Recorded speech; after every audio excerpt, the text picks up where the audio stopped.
Pri prechádzkach prírodou často natrafíme na fotografov, ktorí čakajú na moment, ktorý by stál za fotku. Niektorí nielen fotia, ale si aj zapisujú, čo zažili, aby sa neskôr mohli podeliť s ostatnými na tzv. Blogoch. Ladislav Eliáš pri výstupe na Veľkofatranský vrch Šíp stretol blogera Milana Removčíka z Dolného Kubína. Prešli sme si Šíp zimný a už viem aj taký názov do blogu, čo píšem, že pravý zimný výstup na Šíp, to bude mať názov. Snehu je dosť, mráz bol ráno, no dalo sa, no. Vaši spoluturisti už idú od nás preč, nechcú rozprávať na mikrofón. Koľko ste dnes išli? Ako chodievate? Aká skupinka? 15 sme vyrazili asi, ešte neviem, či sa aj niekto nepridal, ale ja nie som členom, ale chodím s nimi skoro stále. Nemám rád kluby asi zo socializmu, boli a tak, a tie členovia členské a také, tak radšej chodím ako tak, no. Nie ako samotár, ale radšej sa kudakomu pridám. Šíp, my máme ešte pár metrov pred sebou. Čo tam môžu ľudia vidieť? Aký je výhľad? Keď sa ide z tejto strany od Žaškova, tak najskôr je výhľad na Liptov, vlastne tade stánkovaný a tak. Ale väčšinou je tam hmla, neviem prečo, dolu v tej doline.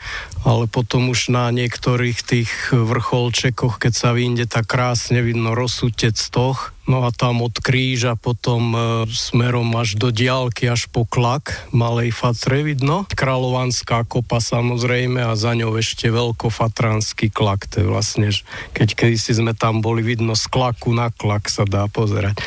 No ale najkrajšie je dolu pod Šíp, tie osada pod Šíp a tam odtiaľ krásne tá Malá Fatra, keď sa ukáže, to je nádhera niečo. Fotíte, ste bloger.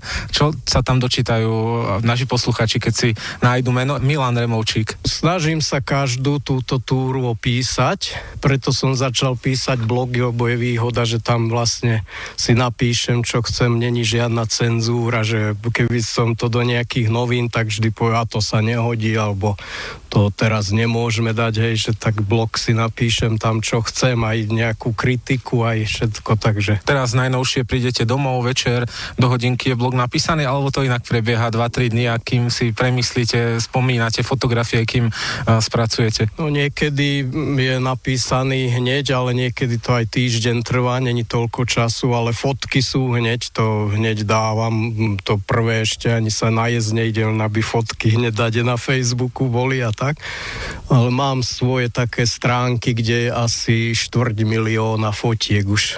Takže aj nejaká výstava sa črtá? Nie, výstavy ja nerobím. Tak viac menej. Preto je tých fotiek toľko, lebo sa snažím všetky tie časti tých trás pofotiť, aby keď sa plánuje nejaká trasa, tak vlastne si na tých fotkách, čo jem rok dozadu pozriem, že ako to bolo, hej, ako sa šlo, tie tabulky pofotím a tak preto je vlastne tých fotiek toľko. Silvestrovský výstup nejaký? Silvestrovský je na Choč pravidelne, no. Tam chodil, možno som bol už zo 6-7 razy. Asi. Najlepší výhľad? No, väčšinu, čo som bolo škaredo, hmla, bola snežilo a tak, ale posledný bolo krásne. Keď vyjde počasie, tak to stojí za to.